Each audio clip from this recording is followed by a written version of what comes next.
they finally got their ass. The parents of a missing baby, Emmanuel, has just been charged with his murder. So we're going to look at some of the footage, talk about what's going on, and give some updates. What's up, my friends, and welcome back once again to the Just Casing brand.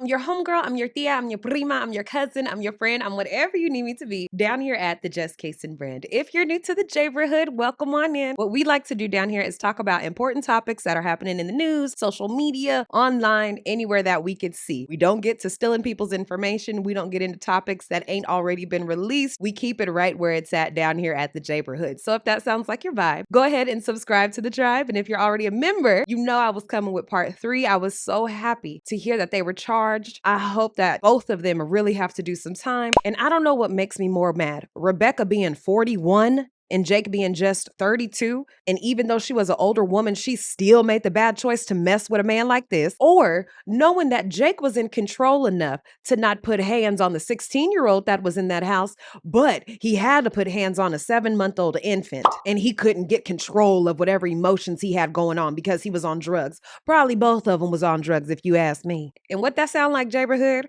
Once they get sentenced, what they gonna be doing? I didn't know. No. Save all that shit. I don't want to see no crying. I don't want to see no tears. They sat up here, make this false police report, unalived a baby on purpose, lied about it, and Rebecca sitting up in jail still lying. A news outlet was able to get a reporter down to the jail. The reporter says he walked in and it's what you would think a jail would look like, a piece of glass separating them. And when Rebecca came out, she was in a blue jumpsuit. Her hair was now let down to her shoulders, and that bruise that she had underneath her eye seemingly had healed pretty well. There was just a glimmer of it still left. The reporter says that Rebecca let him know she is praying to God that they find her baby. She is hoping that they find her baby. She knows her baby is still alive and she is still holding out hope that all of this will go away and she will be reunited with her baby. And while she knew exactly what happened in the past with Jake and his former wife and child, he never treated her wrong. He was always good to her and her 16-year-old. There was never a problem. See, I can't stand bitches like that. I can't stand women who will not look at the history of a man and say to themselves, okay, even though I really like this dude,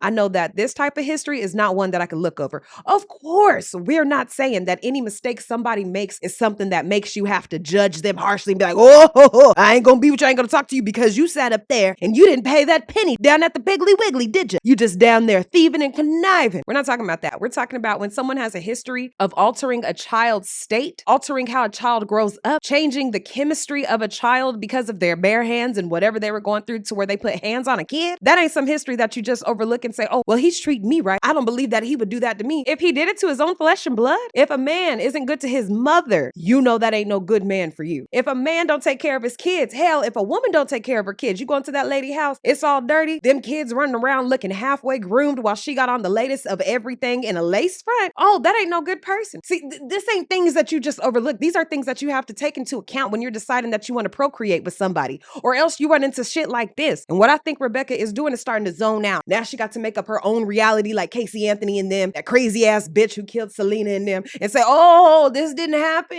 Oh, but it did. And since she want to sit up here and act like she's so damn lost and she don't remember unaliving her baby because she think the baby is still alive, that let me know the bitch had something to do with it. We all know that they're unable to find baby Emmanuel. Jake tried to take the police out there, give him a little scavenger hunt, say, oh, I think he over there. Oh, I think he over there. I bet you Jake thought that was going to take a little bit of time so he could figure out what his story was going to be when he tries to throw Rebecca under the bus. Because, oh, that's going to happen. He ain't going to defend her stupid ass and she's still going to sit up here. I don't know what happened to me and Jake's child. Oh, I just don't know. And Jake going to be like, she did it. She threw the baby across the room. She did this to the child. She also did this to this other kid. I didn't do nothing. Actually, she made me get on the She's older than me. I don't know anything. I'm emotionally unstable. I'm the young person here. She's the older woman in our relationship. Bet money. The charges are murder with malice. That means prosecutors believe the parents didn't accidentally cause Emmanuel's death. They think he was killed on purpose. Second, they're also accused of filing a false police report, lying about the kidnapping scenario. Ain't nobody say no damn lie. What nobody believing that bullshit? That's a misdemeanor and less severe than murder, but it's still a crime. Locals in the community are doing beautiful vigils to the baby, offering offering peace and love to the baby and just praying his spirit is okay. And since we know what's going on with the charges, I'm going to go back a little bit and cover some videos that I didn't get a chance to put into the initial 2 videos. So if you want to come with me, come on.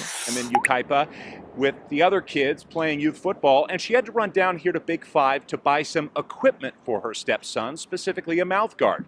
When she got here to the parking lot, she says that's when she noticed her 7-month-old's diaper needed to be changed. So she says she got out of her truck, went around to the back, and laid him down on the seat to change his diaper when she was attacked from behind. Now, we did speak with her a short time ago about what she says happened here in this parking lot last night, right around sunset. I got him out of the car seat and I laid him down and so I could get his diapers ready. And somebody said, "Hola," and that's all I remember. And Hey, guys, did y'all notice that? Look at the lower left-hand corner and watch. Is it left hand for y'all too? Might be left hand. Look at the lower corner and watch her mom's mouth appear in frame as she's speaking. It looks like this is rehearsed. It seems like her mom is reciting the words similar to how Netta recites Charles' words for him. Out of the car seat and I laid him down and so I could get his diapers ready. And somebody said, "Hola," and that's all I remember. And I saw white. And a hearing sound. One of 2 things is happening. Either the grandmother is trying to memorize the story so she knows what to say back, or they've already worked on this story and she's just repeating it so she don't fuck up when she say it too. I fell on the floor. And she already know it. And I said, as I got up, I couldn't find my son. I checked around my truck and I ran into Big Five and I asked the lady if she saw a baby or someone with a baby. She said no. It was a happy boy. Whoever took our son, please give him back. They have the same exact crying pattern. He was playing with his toys. Whoever took our son, please give him back. Now I'm on Law and Crime. Of course, you guys will be able to check out the video without my commentary in the description box, and I want you to definitely click on it.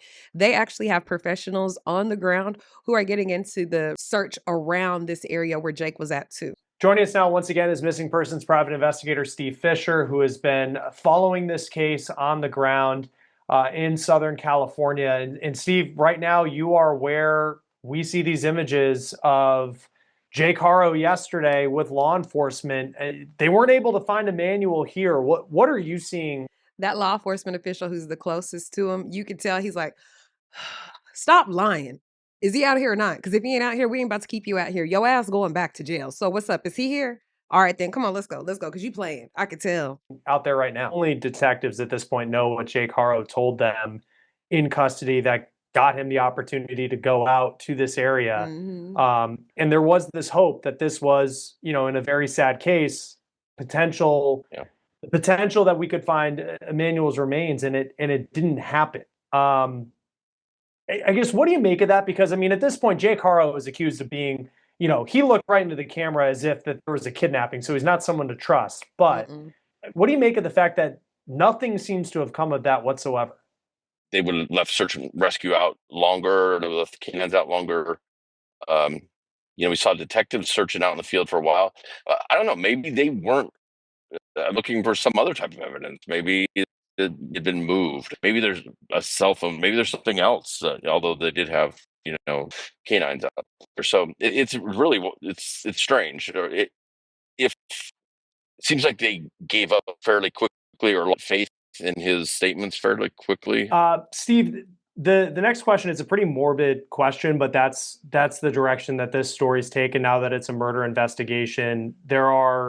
It's unclear when the last time anyone saw Emmanuel Haro. It's been speculated at least a month. Long before this alleged story of a kidnapping that his mom said outside the sporting goods store. Realistically speaking, and this is the morbid part of the question, what exactly could law enforcement find? How much could law enforcement find when it comes to actually locating the remains of Emmanuel Haro? Well, it's going to depend if he's above or below ground. So let's say he's above ground, which is what it looked like how they were looking yesterday. This is, we've been in a heat wave here, and this is already a hot part of Southern California. So 100-degree weather, if it's been a month, a small child, a decomp process will happen pretty quick. And then Mm, also this type of area, there's predators out here. There's yep. coyotes, They know what they um, was doing. mountain lion. There's all types of stuff out here. So, and that I believe they purposely put him somewhere that he could be taken from, bone, meat, and all. That way they couldn't find a body in hopes that they would not get charged. we see in search and rescue all the time. Predators will spread remains and whatnot. However, cadaver canines can still pick up that scent, and so they would be able to find something, and from there, kind of piece it together.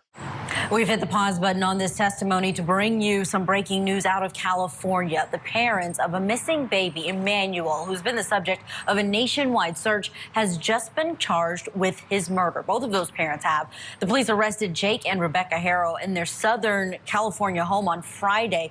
But it wasn't until today that charges were filed against the couple, including that murder charge. The search for the 7-month-old's body is still ongoing. Court TV's Matt Johnson is in California on the ground for us. He will bring us updates on what is happening there later today. We'll, of course, bring you the updates both here and online. I would have truly wanted the baby to just be able to come home, his parents get charged really harshly, the baby be taken out of their care and placed somewhere else where he could be loved.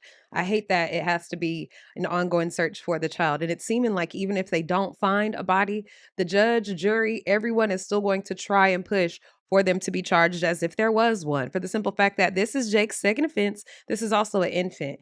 And I'm just hoping, again, that rules, laws, whatever is about to start changing when it comes to kids. These kids are hanging in the balance. They're being left unprotected with these crazy ass parents who have histories of being horrible ass parents, and they're still allowed to have more children over and over and over again. Obviously, this is a case that we're going to stay on. Let me know what you guys think down in the comments. I have been the Just Kasen Brand. I'm so thankful that you guys chose to tune in. Please make sure to like the video, have your notification bell turned on so you catch me each and every single time I'm here, and I'll see you guys in the next video.